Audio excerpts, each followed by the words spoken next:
अभी तो 1 मिनट है क्लास में एक्चुअली। हाँ हाँ, पूछ लो ना।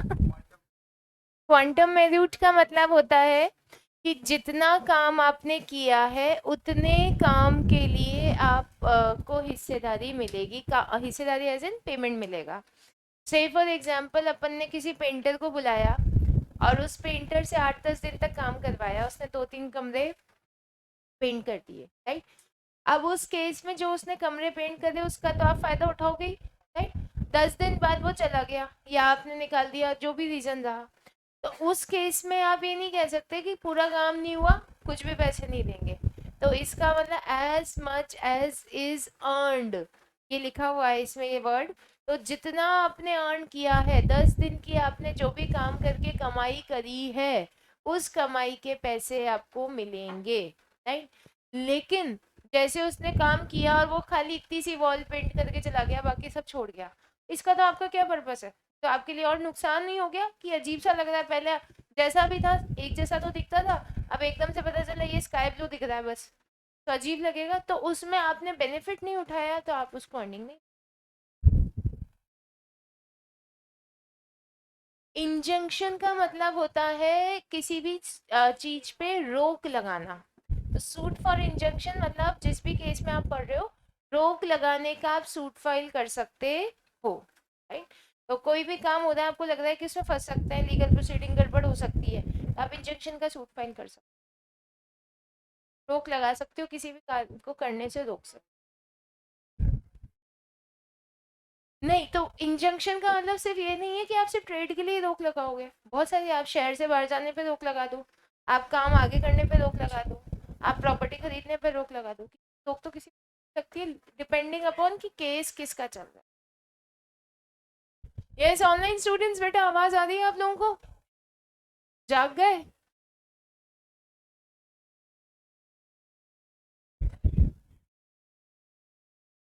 लाउडली। हाँ हाँ। प्रोमिसी में वेव और रेमिट, ये है। वेव का मतलब है कैंसिल कर देना, रेमिट का मतलब है कि जो अमाउंट है उससे कम अमाउंट दे देना, राइट। तो प्रोमिसी से फॉर एग्जांपल अगर टाइम पे कॉन्ट्रैक्ट परफॉर्म नहीं हुआ, तो प्रोमिसी कॉन्ट्रैक्ट को वेव कर सकता है, खत्म कर सकता है, या जो अमाउंट डिसाइड हुआ था कि भाई 10,000 का है तो उसकी जगह 7,000 8,000 ही दे सकता है, ठीक है। तो कॉन्ट्रैक्ट डिस्चार्ज हुआ इस तरीके से, ओरिजिनल। और बताइए, पढ़ाई चल रही है मतलब जोर शोर से? इतनी दूर से तो दिखता नहीं है बेटा मुझे।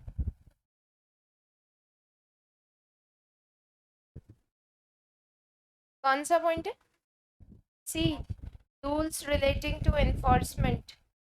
A contract would cease to be enforceable if it is contingent upon the conduct of a living person. अगर अपना जो कॉन्ट्रैक्ट है वो किसी लिविंग पर्सन पे कंटिंजेंट है, मतलब डिपेंडेंट है, उसके किसी एक्ट पे डिपेंडेंट है, कि अगर वो लिविंग पर्सन ऐसा करेगा तो ये कॉन्ट्रैक्ट एग्जीक्यूट कर देंगे, वैसा करेगा तो ये कॉन्ट्रैक्ट एग्जीक्यूट नहीं करेंगे। तो इसमें जो कंटिंजेंसी है वो किस पे डिपेंडेंट है? लिविंग पर्सन के कंडक्ट पर, एक्ट पर, राइट। एग्जाम्पल से समझेंगे। Where A agrees to pay B a sum of money if B marries C। ये कल भी किसी ने पूछा था मेरे से ये वाला शायद, कि ए ने अग्री किया बी को पेमेंट करने के लिए। ए अग्रीज टू पे बी, ए ने कहा कि मैं बी को पेमेंट करूंगा अगर बी किससे शादी करे, सी से शादी करे। सी ने यहाँ पे शादी किससे कर ली? डी से। तो यहाँ पे बी और सी थर्ड पर्सन थे, इन थर्ड पर्सन के कंडक्ट पे डिपेंडेंट था कि पैसे मिलेंगे कि नहीं मिलेंगे, राइट। सी ने डी से शादी कर ली, इम्पॉसिबल हो गया, कंटिजेंसी खत्म हो गई। This act of C has rendered the event of B marrying C as impossible। तो किसी थर्ड पर्सन के एक्ट से ये जो इवेंट है ये क्या हो गया? इम्पॉसिबल हो गया, अब शादी नहीं हो सकती। पॉसिबिलिटी तभी होगी जब सी और डी का डिवोर्स होगा। हाँ, अच्छा एक सेकेंड, पेज 1.111, हाँ जी, 113। Claim for necessary supply to it.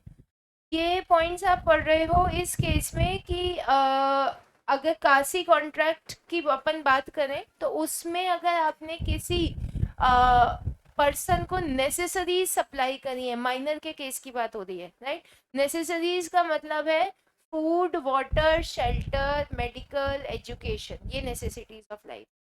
So if a person incapable of entering into contract or anyone whom he is legally bound to support is supplied by another person with necessaries to his conditions in life.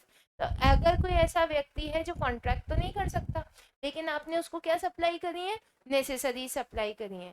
The person who has furnished such supplies is entitled to be reimbursed. Reimburse मतलब जैसे मैंने किसी minor को necessary supply करी है तो मेरे को रीएम्बर्समेंट का राइट है, मतलब वो जो नेसेसरी से खर्चा हुआ वो वापस लेने का, खर्चा क्लेम करने का राइट है. फ्रॉम द प्रॉपर्टी, किससे, माइनर से पर्सनली तो नहीं ले सकते अपन, लेकिन उसकी जो प्रॉपर्टी है ना उससे ले सकते हैं. लेकिन अगर मेरी जो नेसेसरीज मैंने सप्लाई करी वो प्रॉपर्टी से ज़्यादा अमाउंट की है तो प्रॉपर्टी तक ही मैं क्लेम वापस कर सकती हूँ, माइनर से पर्सनली लाइबल नहीं बना सकता, लॉस हो जाए. इसलिए माइनर से करने से बचे. ठीक है. एक सेकेंड एक सेकेंड एक second. Ma'am page number 1.82.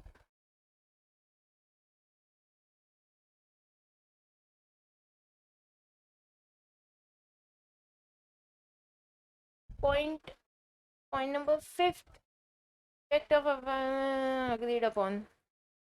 Effect of failure to perform at a fixed time in a contract in which time is essential.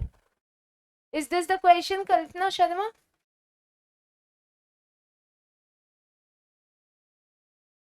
मेरे को यही दिख रहा है, जल्दी से कंफर्म करो बेटा.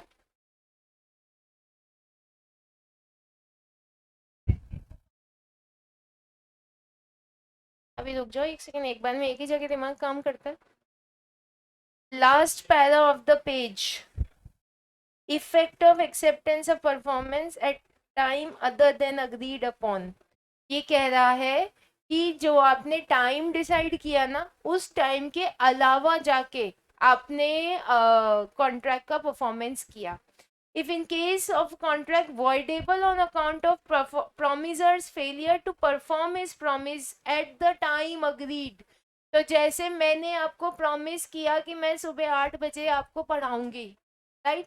और ये कॉन्ट्रैक्ट अपन जैसे पढ़ाने का जो कॉन्ट्रैक्ट है तो वैलिड ही है, लेकिन अपन इसमें बात कर लेते हैं कि आपको बंदूक की नोक पे पढ़ाएंगे तो ये कॉन्ट्रैक्ट वॉइडेबल है. आप चाहो तो पढ़ लो, चाहो तो मत करो. ठीक है. The promisee accept performance of such promise at any time other than agreed. और आपने मेरे इस प्रॉमिस को एक्सेप्ट कर लिया, 8 बजे की जगह मैंने कहा मैं 9 बजे पढ़ाऊंगी, आपने कहा हाँ ठीक है पढ़ा दीजिए किसी और टाइम पर. The promisee can not claim for compensation for any loss. फिर आप ये नहीं कह सकते कि नहीं हमें तो 8 बजे पढ़ाना था, 8 बजे नहीं पढ़ाया तो अब हम कहीं और पढ़ेंगे, किसी और से पढ़ेंगे या कभी और पढ़ेंगे. आप 9 बजे पढ़ लिए ना, आपने उस एक्ट को एक्सेप्ट कर लिया ना, तो जैसे ही आपने टाइम के अलावा जो और कोई दूसरे अलॉटेड टाइम पे आपने एक्सेप्टेंस दे दी और आपने बेनिफिट उठा लिया, उसके बाद आप कॉम्पनसेशन क्लेम नहीं कर सकते. Am I clear Kalpana?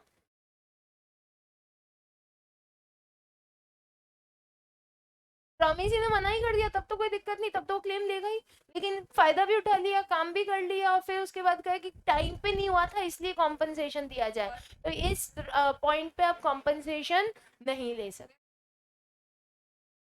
Notice लेने के बाद में ये आगे इसमें दे रखा है he gives notice to the promisee of his intention to do so.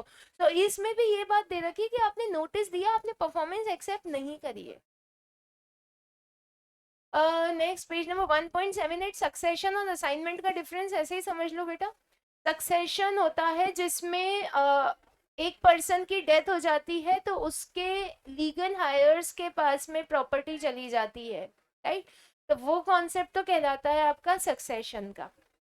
Assignment की जब अपन बात कर रहे हैं तो असाइनमेंट में मैंने अपनी जगह किसी, जैसे फॉर एग्जांपल मेरे को कोई क्रेडिटर है जो मुझे पैसे देगा, मैंने कहा मेरी जगह मेरे बच्चे को पैसा दे दे, तो मैंने असाइन कर दिया कि instead of me my child will take the money, right. तो मैं असाइनमेंट में सिर्फ उसको फायदा ही दे सकती हूँ, मैं ये नहीं कह सकती कि मेरी जगह मेरे बच्चे से तू पैसे ले ले, लाइबिलिटी असाइन नहीं कर सकती हूँ, राइट। तो ये कहलाता है असाइनमेंट। और सक्सेशन का जो कॉन्सेप्ट है वो होता है डेथ के बाद जो प्रॉपर्टी ट्रांसफर होती है। बस अब एक लास्ट डाउट लेंगे पूनम, फिर अपन आगे कंटिन्यू करेंगे। आप लोगों को और डाउट है तो आप ऐप पे डाल सकते हो ना। 1.113 सी पॉइंट,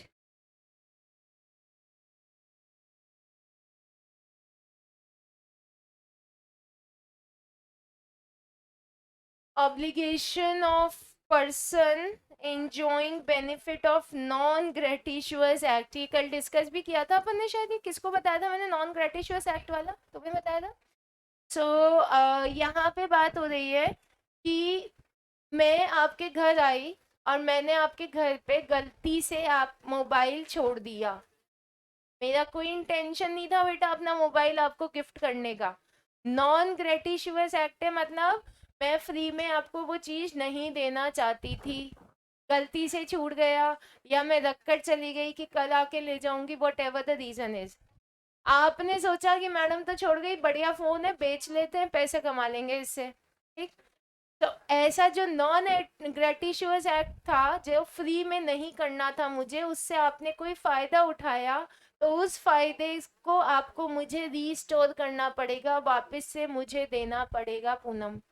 तो इसके पॉइंट्स देखिए, that he had done the act और had delivered the thing lawfully. पहली चीज तो जो एक्ट हुआ है वो लॉफुल होना चाहिए। मैं फोन की जगह अगर चरस गांजा रख के चली जाऊं आप पर, तो ये वाला पॉइंट एप्लीकेबल नहीं होगा, ठीक।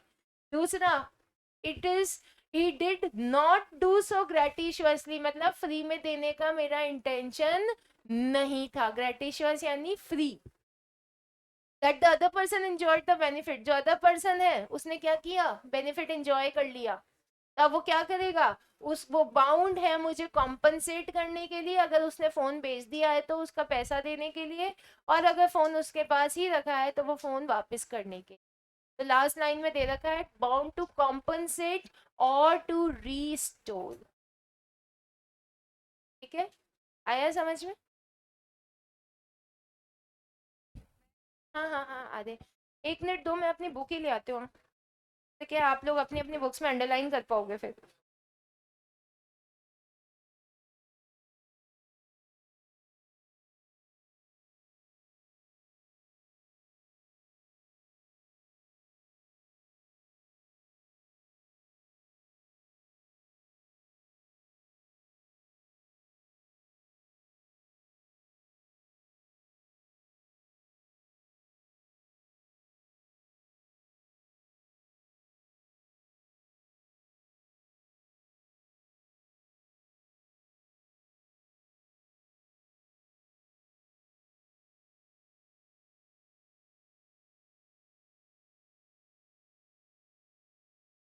वो सबको सब कॉमन गुड मॉर्निंग था मेरा, जो आज सुबह जागे हैं।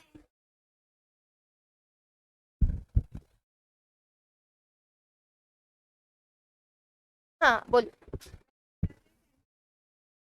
पेज नंबर बता दो मुझे। 1.91, पॉइंट नंबर बोलो। फर्स्ट, हाँ, on the valid performance of the contractual obligation of the party, the contract is discharged, enforceable, void or none of these। हाँ,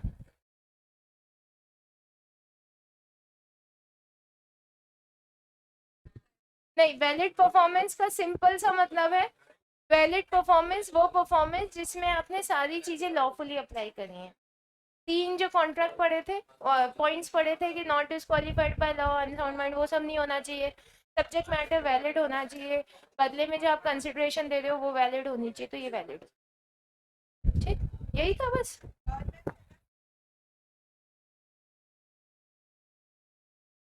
नहीं, ये कल की क्लास में भी बताया था, इसमें बात हो रही है फिफ्थ वाले की बात हो रही है।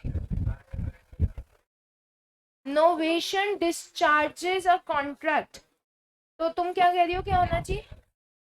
हाँ, A, no, D, D for dog, yes, but only if party agreed to discharge. हाँ हो सकता है, लेकिन इसमें मल्टीपल चॉइस के जब क्वेश्चंस आते हैं ना, तो उसमें अपने को बेस्ट ऑप्शन चूज करना होता है। अगर सी नहीं होता तो डी हो सकता है, right, but C is the more explained answer, so C will be the right answer. ठीक है, हाँ जी। So yes, I want now everybody to pay complete attention. Company law चल रहा था अपना, तो कौन से पेज से शुरू करना है अपने को? 1 पॉइंट पे ही अटका हुआ है दिमाग है। Page number 5.23, everybody. Equity share, preference shares, page number 5.23, company law पढ़ रहे थे। सो मोस्ट लाइकली कल तक ये खत्म हो जाएगा आपका चैप्टर, इतना ही बचा हुआ है बस। टेस्ट का विकल्प है ना आप लोगों को, पूरा फायदा उठाया आपने आज और कल। हाँ, चलो अच्छी बात है। कल रिविजन ही था बेटा, कल 1 घंटा क्या किया था रिविजन के अलावा? So yes, preference share capital के जो नीचे पॉइंट्स दे रखे हैं पेज नंबर 5.23 पे, वो अपने को पढ़ने। अब मुझे आवाज नहीं चाहिए बिल्कुल भी, और पूरा फोकस चाहिए आप लोगों का। Preference share capital with reference to any company limited by share means that part of the issued share capital of the company which carries or would carry a preferential right. तो preference shares शुरू से अपने को पता है, जब से अपन commerce पढ़ रहे हैं तब से ही पता है कि वो राइट्स हैं जिनके वो शेयर्स हैं जिनके पास कैसे राइट्स होते हैं, प्रेफरेंशियल राइट्स होते हैं। प्रेफरेंस राइट मतलब प्रायोरिटी पे जो दिए जाते हैं। किस केस में होते हैं ये राइट्स? पहला है पेमेंट ऑफ डिविडेंड के केस में। तो अगर डिविडेंड डिस्ट्रीब्यूट करना है तो पहले इक्विटी को देंगे या पहले प्रेफरेंस होल्डर्स को देंगे? प्रेफरेंस होल्डर्स को पहले प्रायोरिटी पे देते हैं। सेकंड है repayment in the case of winding up of और रीपेमेंट ऑफ कैपिटल। तो यहाँ बात हो रही है कि वाइंडिंग अप के केस में जो रीपेमेंट होता है ना, सबका हिसाब किया जाता है कि भैया तुम्हारे इतने, तुम्हारे इतने, तुम्हारे इतने, तो वो रीपेमेंट पहले इक्विटी होल्डर्स का होगा या प्रेफरेंस होल्डर्स का होगा? प्रेफरेंस होल्डर्स का होगा। ये तो डिविजन चल रहा है, तो याद होगा आप लोगों को, पहले का पढ़ा होगा। नेक्स्ट इसमें बात हो रही है capital shall be deemed to be preference capital despite that it is entitled to either or both of the following rights. तो इन्होंने यही बात वापस से रिपीट करी, एनालिसिस में डाल दी कि अगर आप डिविडेंड का अमाउंट पहले प्रायोरिटी पे दे रहे हो या फिर कैपिटल का अमाउंट वाइंडिंग अप के केस में प्रायोरिटी पे दे रहे हो, तो आप वो कौन से होल्डर कहलाओगे? Preference share holders. इसके अलावा ये राइट किसी और को किसी और होल्डिंग में नहीं मिलता है। Now coming on the next point, memorandum of association. So memorandum of association की जब अपन बात कर रहे हैं, सबसे पहले अपन समझते हैं दो तरीके के डॉक्यूमेंट्स होते हैं कंपनी में। एक तो होता है आपका एमओए, मेमोरेंडम ऑफ एसोसिएशन, और एक होता है AOA, article of association. So memorandum of association basically क्या बात करता है?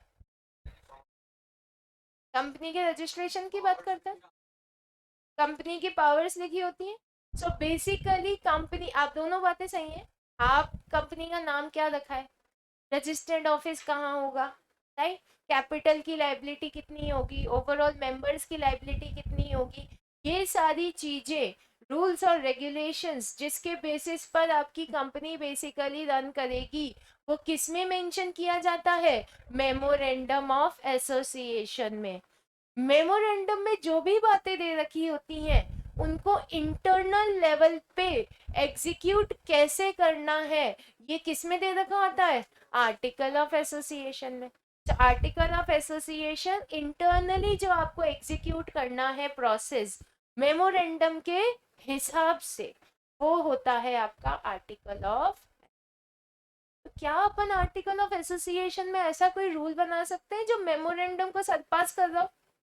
मतलब मेमोरेंडम में नहीं लिखा हो, मेमोरेंडम के अगेंस्ट जाके अपन क्या आर्टिकल में कोई रूल बना सकते हैं? क्यों नहीं बना सकते? यही लॉ है, memorandum is the supreme document. तो आप जो भी आर्टिकल में रूल्स बनाएंगे, इंटरनल लेवल पे जो भी रेगुलेशंस बनाएंगे, वो मेमोरेंडम को सुपरसीड नहीं कर सकते हैं, मेमोरेंडम के हिसाब से ही चलने पड़ेंगे। जैसे लॉ बना हुआ है तो लॉ को तो मानो मेमोरेंडम, ठीक। अब लॉ के बेसिस पर हर कंपनी अपनी अपनी पॉलिसी बनाती है, राइट। तो जैसे लेबर लॉ बना हुआ है कि आप 8 घंटे से ज्यादा काम नहीं करा सकते, उसमें 8 घंटे का जो टाइम है उसमें किसी एक कंपनी ने टाइम डिसाइड कर दिया कि भाई आपको 10 से 6 काम करना, तो ये पॉलिसी बन गई, लेकिन ये विद इन लॉ है ना, 8 घंटे से ज्यादा का टाइम नहीं है इसमें। या ये कह दिया कि आप कभी भी आओ कभी भी जाओ, 8 घंटे की वर्किंग होती है आपकी, राइट। तो आपने जो पॉलिसी बनाई वो लॉ के अनुरूप बनाई, अकॉर्डिंग टू लॉ बनाई। तो ये पॉलिसी मेकिंग का काम किसमें होता है, अपने article of, am I clear on this note? Okay, so पहले अपन मेमोरेंडम ऑफ एसोसिएशन समझते हैं, गिवन ऑन पेज नंबर 5.24। कल आप लोगों का टेस्ट कितने बजे से है सुबह? 8 to 9:30 है कल test?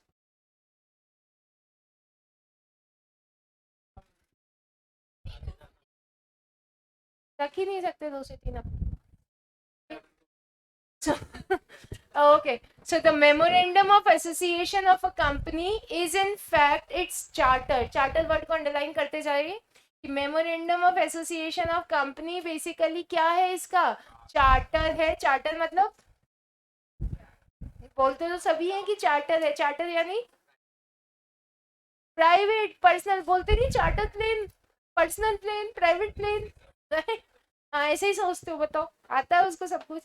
It defines it's constitution, constitution को अंडरलाइन करिए, कॉन्स्टिट्यूशन डिसाइड करता है कंपनी की स्कोप ऑफ पावर्स, डिटरमाइन करता है। और नेक्स्ट आप इस पर अंडरलाइन करेंगे फाउंडेशन ऑफ द कंपनी।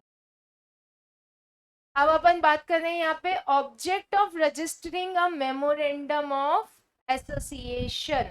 क्या पर्पस होता है कि अपन मेमोरेंडम ऑफ एसोसिएशन को रजिस्टर करवाएं? तो इसमें सबसे पहले तो मेंशन क्या क्या चीजें रहती हैं, ऑब्जेक्ट को अंडरलाइन करते जाओ। Object of possible scope in the first point, on which the whole edifice, मतलब whole working of the company, तरीके से लैटिन वर्ड है ये आपका।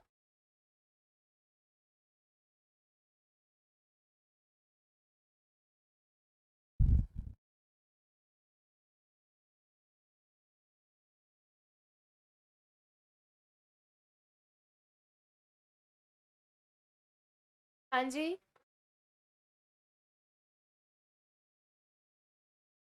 मिल सकता है।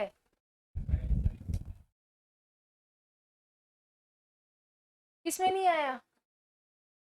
क्योंकि अपन ने वो पहले पढ़ लिया था, आज प्रेफरेंस शेयर का बचा हुआ पार्टी तो पड़ा है बेटा, बार बार थोड़ा आएगा।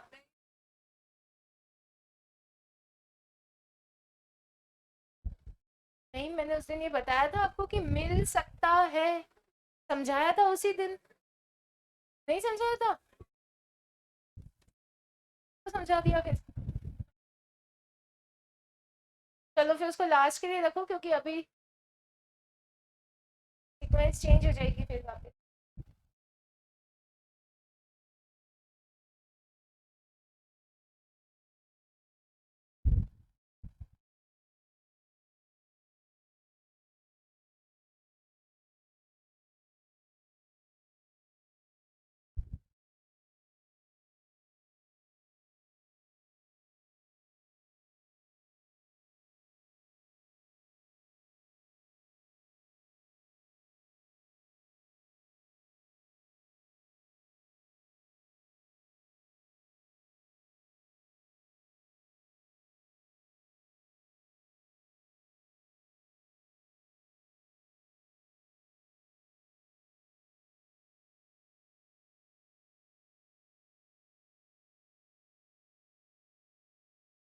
अंडरलाइन करते जाना। तो सबसे पहले यहाँ पे बात हो रही है आपकी कि ऑब्जेक्ट ऑफ रजिस्ट्रेशन क्यों है, क्यों इसको रजिस्टर करवाना होता है, क्योंकि ये किसी भी कंपनी का ऑब्जेक्ट क्रिएट करता है कि कंपनी किस पर्पस के लिए काम करेगी, राइट। उसके साथ साथ ही ये कंपनी के पॉसिबल स्कोप को भी आइडेंटिफाई करता है कि इसके बियॉन्ड आप जाके काम नहीं कर सकते, ये आपका दायरा है, ये लिमिटेशन है, तो इसके आगे नहीं बढ़ सकते हो आप लोग, right. Point number 2, it enables shareholder, creditor and all those who deal with the company to know its power, कि हर एक शेयर होल्डर की, क्रेडिटर की क्या पावर है ये इसके थ्रू जान सकते हैं आप. तो कौन से शेयर होल्डर की, कौन से क्रेडिटर की कितनी पावर है वो किस में मेंशन होती है, मेमोरेंडम ऑफ एसोसिएशन में. मेमोरेंडम कैसा डॉक्यूमेंट होता है, पब्लिक डॉक्यूमेंट. कौन से सेक्शन के हिसाब से, सेक्शन 399. कौन से एक्ट के अंडर में, कंपनीज एक्ट 2013 के हिसाब से. इसके बाद करते हैं, अभी अंडरलाइन कर रखा है. फिर बुक नहीं है, बुक नहीं है okay. So consequently every person entering into a contract with the company, वो अपन ये मानते हैं कि जो भी पर्सन कंपनी के साथ कॉन्ट्रैक्ट कर रहा है उसको कंपनी की नॉलेज है. कैसे है उसको नॉलेज, क्योंकि वो एमओए को पढ़ सकता है. एमओए को क्यों पढ़ सकता है, क्योंकि ये पब्लिक डॉक्यूमेंट है. तो ये माना जाता है कि वो जब भी कंपनी के साथ डील करेगा तो एमओए की स्टडी करके ही आएगा. The shareholder must know the purpose for which his money can be used by the company. पैसा कहाँ से आता है कंपनी के पास, शेयर होल्डर से. तो शेयर होल्डर्स को पता तो होना चाहिए कि हमारा पैसा कहाँ लग रहा है, किस लिए लग रहा है. So these are the objects of memorandum of association. Underline साथ के साथ करते जाएंगे आप.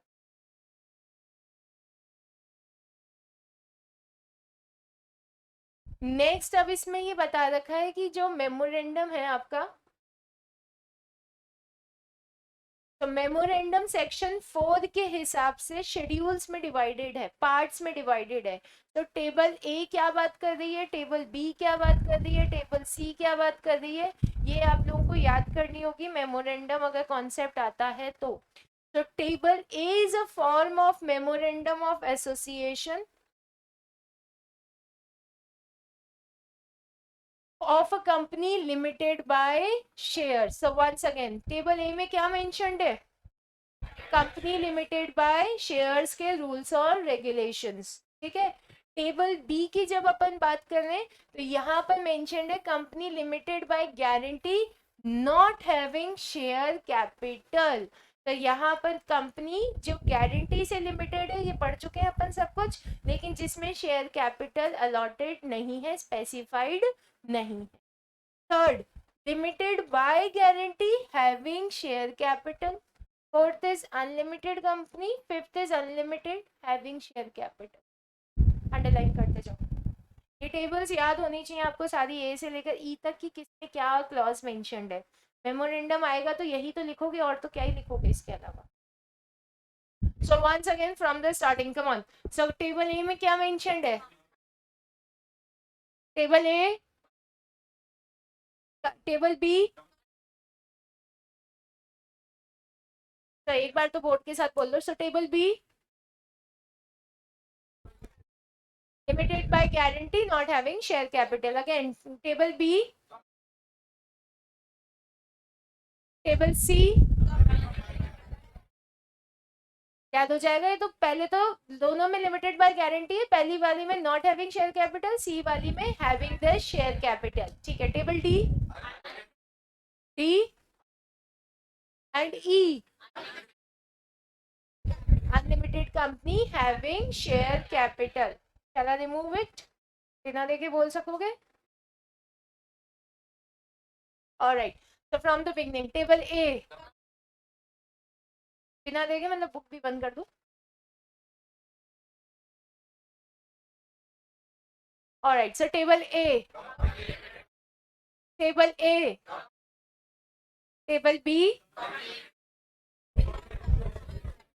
Table B, table B, table C, table C. Very good. Table D, table D, table D, table D, table E, table E, quickly once again without repetition last time. Table A, B, C, D, E. बहुत बढ़िया. चलो अब आ जाइए content of memorandum. Memorandum में क्या क्या होता है अब अपन इसको समझ रहे हैं. तो सबसे पहले मेमोरेंडम की बात करें तो आपकी कंपनी की आइडेंटिटी क्या है? कंपनी का name, right? So name clause is the first content given here. The name of the company. अब इसमें बता रखा है कि अगर पब्लिक लिमिटेड कंपनी है तो क्या वर्ड आना चाहिए? लिमिटेड. और प्राइवेट लिमिटेड प्राइवेट कंपनी है तो? और सेक्शन 8 की कंपनी में ये क्लॉज एप्लीकेबल है क्या?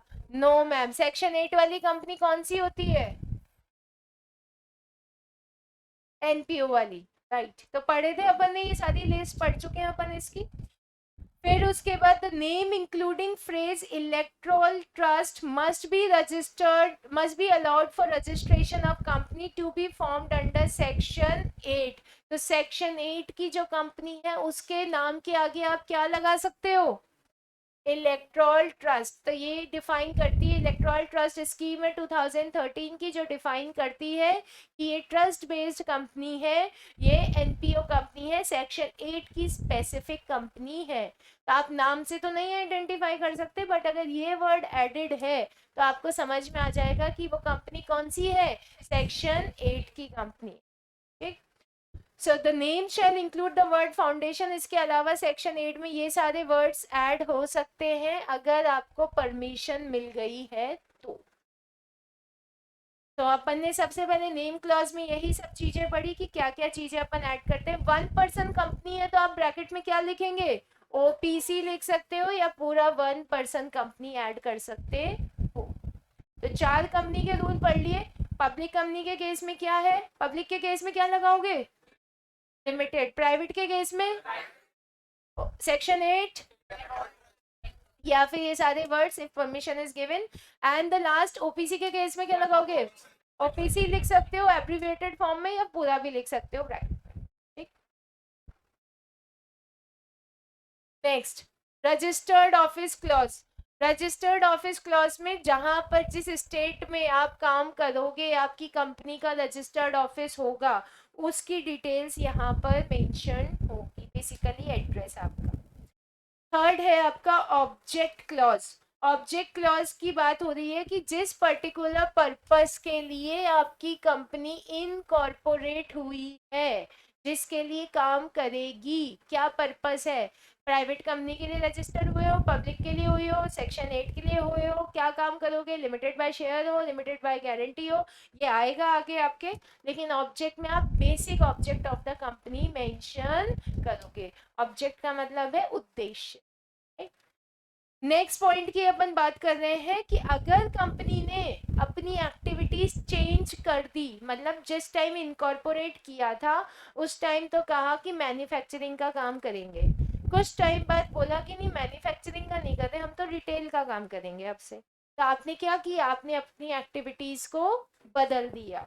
So if a company has change it activity तो उस केस में नाम भी चेंज होगा आपका. आपकी एक्टिविटीज के हिसाब से कितने टाइम पीरियड में नेम चेंज करना पड़ेगा आपको? With in a period of 6 months.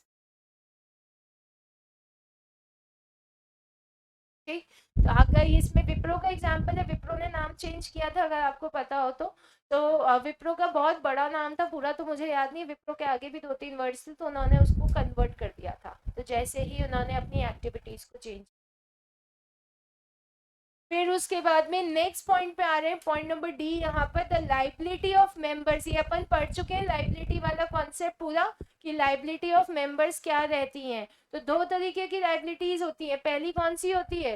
Limited by shares, और दूसरी लिमिटेड बाय गारंटी. लेकिन अगर जो गारंटी का अमाउंट है वो लाइफ टाइम में आप कभी ले सकते हो या सिर्फ वाइंड अप के टाइम पे लोगे? सिर्फ वाइंड अप के टाइम पर लेंगे. और अनलिमिटेड के केस में भी क्लेम कब कर सकते हो? Only at the time of wind up. Limited by share के केस में क्लेम कब कर सकते हो? Any time. बस एग्जैक्टली वही चीज दे रखी है जो अपन पढ़ चुके हैं. अब आइए नेक्स्ट पॉइंट पे, point number E, capital clause. The amount of authorised capital divided into shares of fixed amounts and number of shares with the subscriber have agreed to take. तो ऑथोराइज कैपिटल मतलब आप इसमें ये बताओगे कितने share कितने के, राइट। तो दो चीजों को अंडरलाइन करिए, divided into share of fixed amount and the number of shares। तो जैसे 100 शेयर 10 रुपए का एक शेयर, मल्टीप्लाई कर दो ऑथोराइज शेयर कैपिटल। ये दो चीजें लास्ट लाइन को करेंगे। A company not having share capital need not have this loss. Next point की जब अपन यहाँ पर बात कर रहे हैं, point number F, the desire of the subscribers to be formed into a company, the memorandum shall conclude with the association clause। the desire को underline करिए।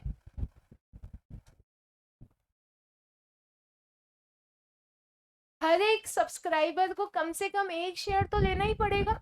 अगर वो एक भी शेयर नहीं ले रहा तो वो सब्सक्राइबर ही नहीं कहलाएगा।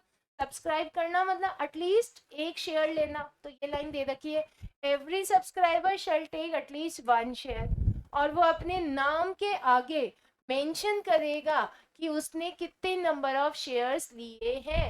कौन से क्लॉज के अंदर? एसोसिएशन क्लॉज के अंदर। तो एसोसिएशन क्लॉज में नाम गिवन होगा, नाम के आगे मेंशन करोगे आप कि कितने नंबर ऑफ शेयर्स उसके पास है। मिनिमम कितने होने चाहिए सब्सक्राइबर के पास? 1।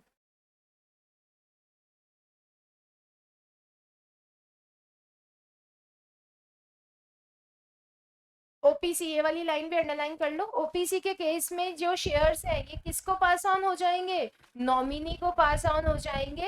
लेकिन कब होंगे? Only and only in the case of death.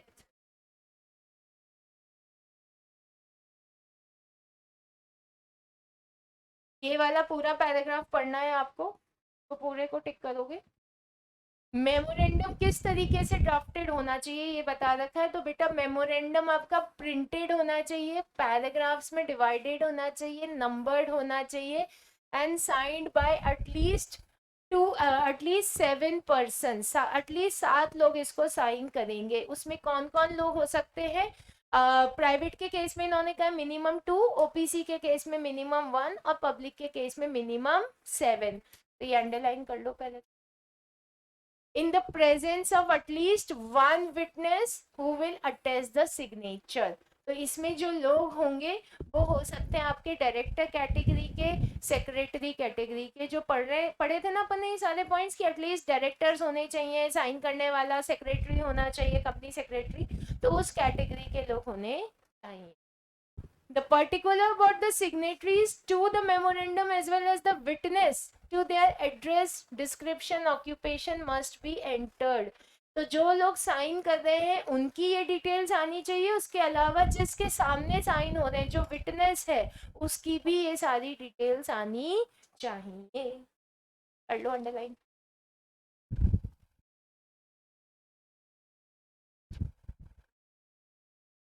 चलिए, सो अब आते हैं अपन नेक्स्ट कॉन्सेप्ट पे, डॉक्ट्रिन ऑफ अल्ट्रा वायरस। यहाँ तक कोई डाउट किसी? ये तो सब पहले का पढ़ा हुआ रिवाइज हो रहा है या नया पढ़ रहे हो? रिवाइज हो रहा है? कुछ तो है जो नया पढ़ रहे हैं, पहली बार पढ़ रहे हैं। आप लोगों ने क्या 11th ऑनलाइन पढ़ी है क्या? Okay, got it. पूरी ऑनलाइन पढ़ी? हाँ, उससे ही आ गई बात समझ में मुझे, कि रिवाइज नहीं हो रहा है, पहली बार ही पढ़ रहे हैं। क्योंकि इससे पहले जब पढ़ा था तब ऑनलाइन था आप लोगों। सो डॉक्ट्रिन ऑफ अल्ट्रा वायरस के कॉन्सेप्ट पे अपन यहाँ पे बात कर रहे हैं। अल्ट्रा वायरस का बेसिक मतलब क्या होता है? नहीं बड़ी, who can tell me this? ताकत से ज्यादा। तो कर सकते हैं क्या? नहीं कर सकते? किसी को नहीं पता अल्ट्रा वायरस? बस इतना ही पता है।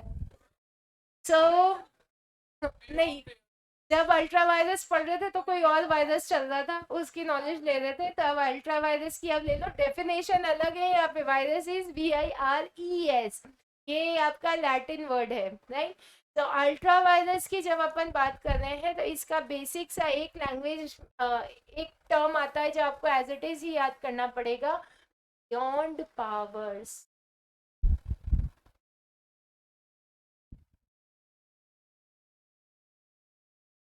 तो इसी के आगे देखिए, the legal phrase ultra vires is applicable only to the act done in excess of legal powers of the doer. This presupposes that power in their nature are limited. कि आपके पास लिमिटेड पावर्स है. आपको बोला गया कि आप 5 लाख रुपए तक का लोन ले सकते हो, ये पावर्स दी हैं आपको. आप जाकर शेर खान बने, बोले 8 लाख का लोन लेकर आया हूँ. तो आपने कैसा एक्ट परफॉर्म कर दिया? Ultra vires act. मतलब आपने अपनी पावर्स के बियॉन्ड जाके काम किया. So that act is known as ultra vires. Concept समझ में आया अल्ट्रा वायरस एक्ट का? नेक्स्ट पेज पे आ जाओ.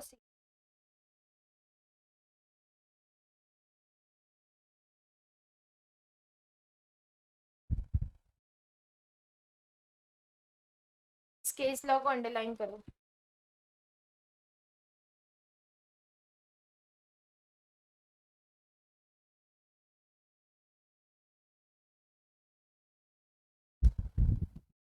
So as it is, ये नाम पूरा याद करना पड़ेगा आपको. The leading case through which this doctrine is enunciated is that of Ashbury Railway Carriage and Iron Company Limited versus Ritchie.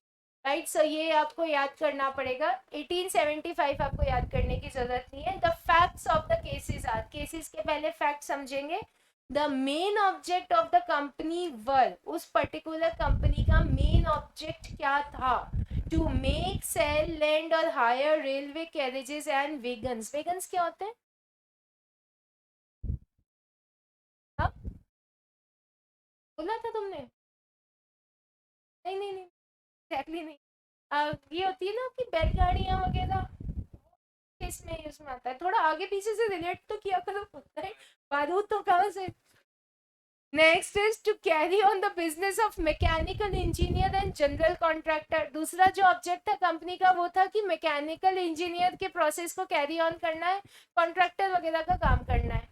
तीसरा है जो भी माइंस में काम हो रहा है उसको लीज पे देना, सेल करना, उस पे काम करना. ये ऑब्जेक्ट्स थे कंपनी के जिसके लिए कंपनी रन करती थी. और मर्चेंट के जैसे, एजेंट के जैसे कोल, टिम्बर, मेटल वगैरह की सेल करना. अब नेक्स्ट पैराग्राफ पढ़ो, समझ में आएगा. The directors of the company entered into a contract with Ritchie for financing the construction of railway line in Belgium. Belgium में इन्होंने कहा कि हम रेलवे लाइन का कंस्ट्रक्शन करेंगे. And the company further ratified this act of the director by passing a special resolution. और company ने इस एक्ट को क्या दिया? अप्रूवल दिया. रेटिफाई करना यानी अप्रूवल दिया. कैसे अप्रूवल दिया? स्पेशल रेजोल्यूशन के थ्रू कि हाँ हम रेलवे लाइन बेल्जियम में बिल्ड करेंगे. The company, however, repudiated the contract as being ultra virus. बाद में कंपनी ने इस कॉन्ट्रैक्ट को कैंसिल कर दिया, ये बोलते हुए कि ये तो हमारे ऑब्जेक्ट के बियॉन्ड जाके काम कर रहे हैं, हम नहीं कर सकते. तो पहले तो अप्रूवल दिया स्पेशल रेजोल्यूशन पास करके कि कर देंगे, बाद में उसको कैंसिल कर दिया. ऊपर जो 4 ऑब्जेक्ट्स अपन ने पढ़े थे उन चारों ऑब्जेक्ट में रेलवे लाइन कंस्ट्रक्शन रिलेटेड काम मेंशन्ड नहीं है. And rice bot an action for damages for breach of contract. तो अब इसकी वजह से जो दूसरी पार्टी है उसको नुकसान हुआ तो उसने क्लेम किया यहाँ पर डैमेजेस के लिए. His contention was that the contract was well within the meaning of word general contractor, hence within the powers. तो उसका ये कहना था कि आपने ऑल्दो रेलवे लाइन तो मेंशन नहीं कर रखा अपने ऑब्जेक्ट में, लेकिन आपने कॉन्ट्रैक्टर वर्ड मेंशन कर रखा है. कॉन्ट्रैक्टर तो कोई भी काम कर सकता है, तो कॉन्ट्रैक्टर के तहत ही आप रेलवे लाइन बना देते तो विद इन द पावर्स है. ये तो यही है ना, एक पार्टी कहेगी बियॉन्ड द पावर है और दूसरी पार्टी कह रही है विद इन द पावर है.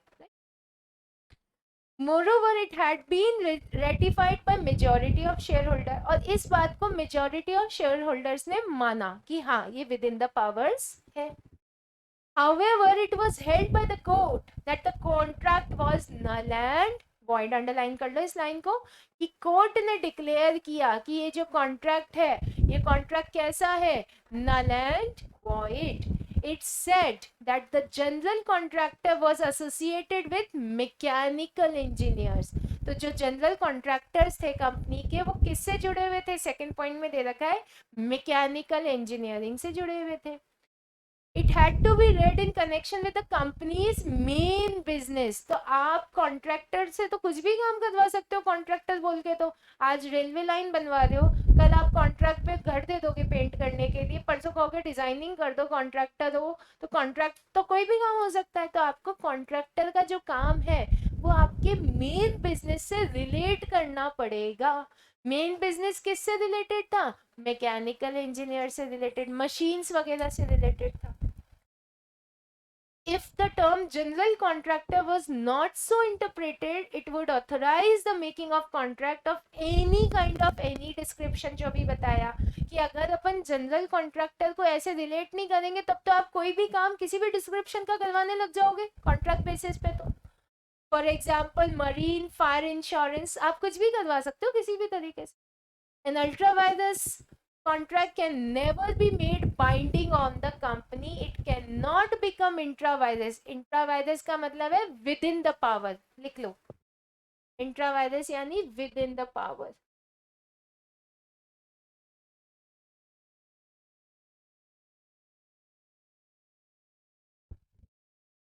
By reason of estoppel, acquaintance, lapse of time, delay और ratification. तो बेसिकली जो काम आपकी कंपनी के बियॉन्ड जाकर है ना, उस काम को आप कंपनी के विद इन का नहीं बना सकते किसी भी एक्ट से. चाहे रेजोल्यूशन पास करवाओ, चाहे अप्रूवल दो, चाहे सही करो, चाहे गलत करो, चाहे स्टॉपल का रूल लगाओ, कुछ भी लगाओ, ultra vires act will always remain ultra vires. तो यहाँ पर इन्होंने ये स्पेशल रेजोल्यूशन पास करके उस एक्ट को हामी दे दी थी, लेकिन फिर भी ये एक्ट कैसा कहलाएगा आपका? Beyond the power. क्योंकि जनरल कॉन्ट्रैक्टर किससे रिलेटेड है? आपके कंपनी के मेन बिजनेस से. मेन बिजनेस किससे रिलेटेड था? मैकेनिकल इंजीनियरिंग से, which is not related to this contract. Hence the act is ultra vires. आप किसी भी कंपनी को अल्ट्रा वायरस एक्ट परफॉर्म करने के लिए bound. Am I clear on this note? The whole position regarding doctrine of ultra virus can be summed up as: when an act is performed which though legal in itself is not authorized by the object clause of memorandum or by statute. statute यानी law. लिख लो, it is said to be ultra vires. और ऐसा जो act है वो act क्या कहलाएगा? Null and void.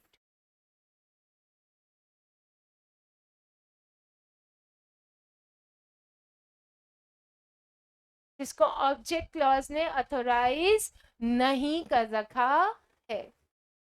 Second point की जब अपन यहाँ पे बात कर रहे हैं, an act which is ultra virus, the company can not be ratified even bye unanimous consent. जो अभी अभी केस लॉ में पढ़ा, नया ध्यान से सुनो, इन चारों पॉइंट को कवर हो जाएगा आपका.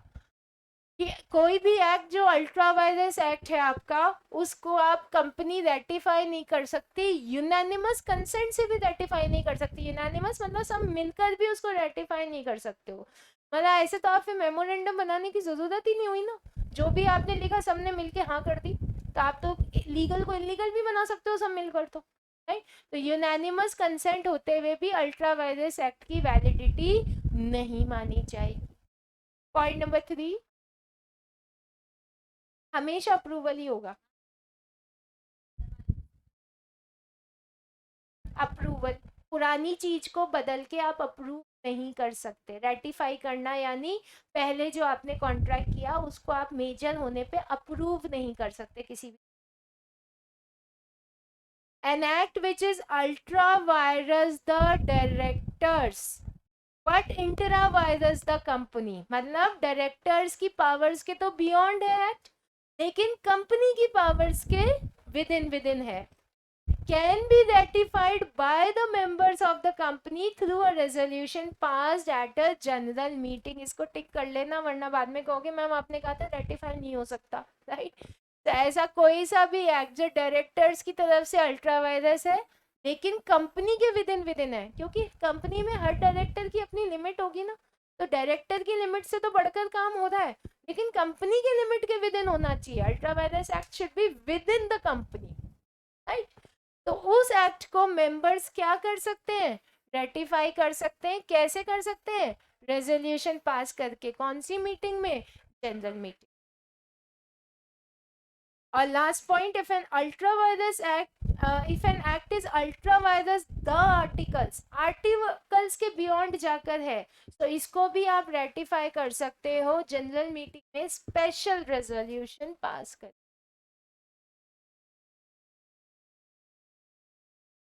तो ऐसा कोई एक्ट जो डायरेक्टर्स की पावर्स के बियॉन्ड है लेकिन कंपनी के विद इन है, और दूसरा जो आर्टिकल्स के बियॉन्ड है, उन सबको आप रेजोल्यूशन के थ्रू रेटिफाई कर सकते हो.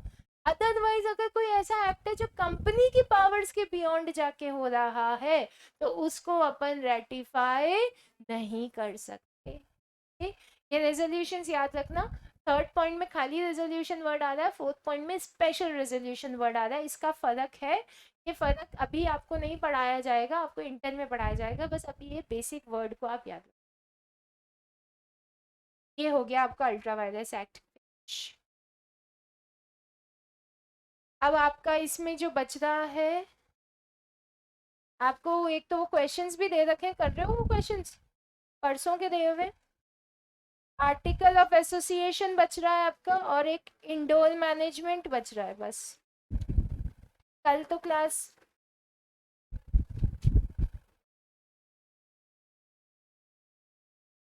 ठीक है, तो कोई बात नहीं, इस वीक के विद इन ये कंपनी लॉ खत्म कर देंगे अपन. फिर उसके बाद पहले एलएलपी कर लेंगे. एलएलपी 5 नंबर की आती है, उसमें सारे एक्चुअली एलएलपी में कॉन्सेप्ट तो कम है, याद करने का ज़्यादा है. याद भी उसमें ऐसे करना है, कितने साल की जेल, कितने साल का की सज़ा, कितने साल की सज़ा को कम कर सकते हैं, यही सब याद ही करना है. ज़्यादातर 3 years 6 months यही टाइम पीरियड है. तो वो याद करने वाली चीज़ें हैं, एक बार मेरे से गो थ्रू कर लोगे तो समझ में आ जाएगी. फिर एलएलपी खत्म करके अपन फिर सेल ऑफ गुड एक्ट चलाएंगे बस. हम तो इस महीने में तो निपटा ही देंगे आप लोग. हाँ, निपटा देंगे पूरा ही. So yes, any other doubt to any other student. हाँ, उसको लास्ट के लिए याद रखना, लास्ट में कर.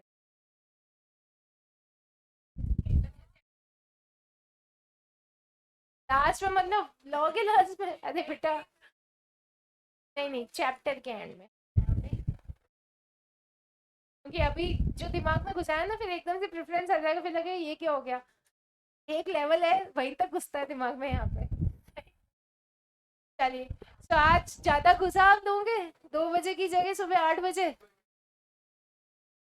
चेहरे भी थोड़े ज्यादा चमके हुए थे आज. थक जाते हैं वो 2 बजे की क्लास में law. I can understand but, हाँ, ठीक है, ऑलराइट, थैंक यू.